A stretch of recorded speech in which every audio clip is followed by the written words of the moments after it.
Okay, so next up is the Boschkloof Cab Merlot blend. So this is probably, if you can put like the wine that we make where we want to be the introduction to the whole red wine range.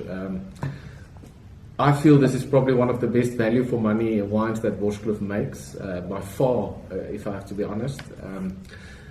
The reason for that is because we make because we've got so little vineyards, we've only got 16 hectares, and everything that we start vinifying in the cellar, we try and make for the conclusion. That's the premium blend. That's our flagship red blend. So all the wine going into this Cab Merlot blend, we approach with the same idea and the same vinification methods, everything the same as if it's going to go into the conclusion. And then it's just a tasting and a blending, and everything that doesn't make the cut goes into our Cab Merlot. So we're not trying to make an easy drinking tutti frutti style of red wine here. We're trying to give the people a wine that's got structure, it's got depth, it's got concentration, but obviously not as difficult or as deeply complex or as you need to age for 10 years or still drinkable up front. But our whole aim is to give people a lot more bang for buck with this wine rather than giving an easy drinking, earlier drinking style of red wine. So we make the Cab and the Merlot separately, and we age both for 18 months,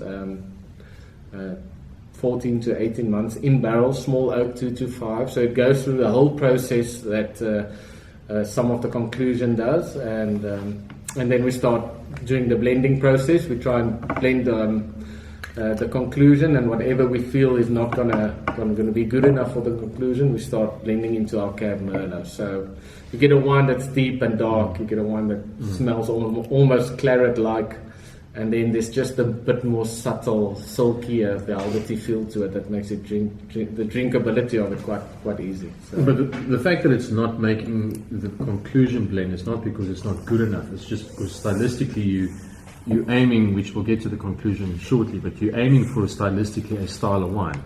Exactly, and because it's so low volume, the conclusion, we've got more than enough. Yes. So we're specifically looking for certain barrels for the conclusion.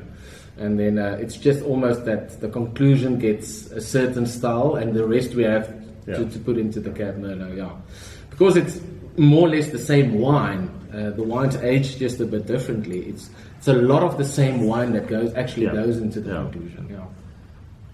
There's not a different block that we don't use, or there's not a different.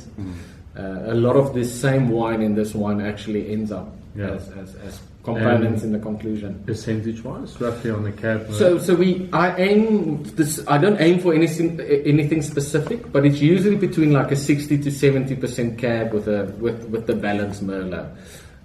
Even in some years we put in like less than 5% Cab Franc, but that just depends on the vintage. But mostly Cab dominated with a little bit of Merlot is usually where we find we get the sweet spot. We've actually got an unbelievable block of Merlot on the farm that adds quite a lot to these blends, where it's our Merlot on the farm actually has the structure, so it's quite interesting.